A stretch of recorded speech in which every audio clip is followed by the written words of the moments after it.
作为一个知名的小说家，有非常多人都提讲李克的小说真有名、真好看，也真重要。不过呢，很少人现在有人提讲，事实上李克他也写诗。他在19岁读了个星座师范学校，就接触到了个古体诗的写作。他讲他这两诗所配给那种平仄的格律，事实上到晚年他都一直记得。他也写了非常多的古体诗词。不过了的作品，他给输出一本油印的刊物制印的一本连山集里边。之后呢，就收藏起来，一直没人有机会去看到他了的作品的诗。在那边老太太介绍的呢，那他后来又脱离其中技术的发表出也吉伊西莱安的序言里面，也都没发表的古体诗，其中有5首呢七言绝句，是属出了个吉伊西莱安的序言底边。另外出了个哈维菲就出了个李克全诗的时间，也有了也的古体诗那个书面去，大家还有兴趣再起来看。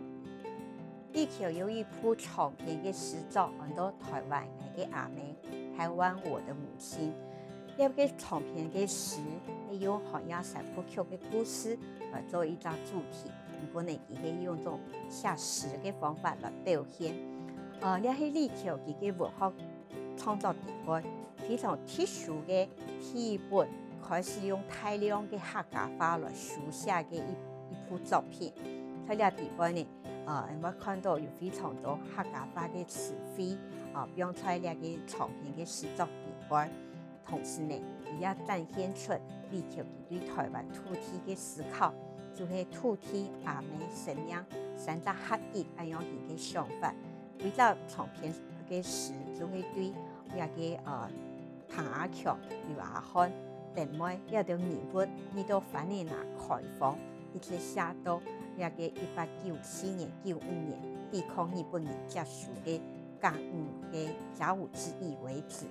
那个小说是做来讲，唔单像係佢嘅篇幅係長篇，事實上也做嚟可以看作係一部有關台灣歷史嘅史詩。李克佢也寫現代詩，而在19歲讀星座師範嘅期間呢，佢就發表現代詩到了個雜誌檔刊。不過呢，後來因為佢寫小說嘅關係，不說詩嘅部分嘅創作相對來講就變得較少。不過在晚年嘅時間，有一首非常神奇嘅現代詩，想在那邊介紹俾大家。那首詩呢，就是有一年第3年嘅時間，我寫了一首詩本佢，結果佢就非本案。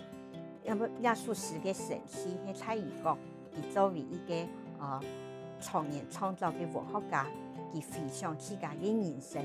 有幾擺寫的本最精細，不過呢，在文學也好，也個愛情也好，感情的世界，還有其他個人的生命，那種寫本人精細的在雪域中的這樣的一個象徵，然後佢寫了一首非愛的詩。那首詩冇題目，不過呢，對詩本身呢，你就會看出講，然後佢自家在漢雅山譜曲的序章。神秘的魚那種意象是可以呼應的，不說出來為介紹本大家。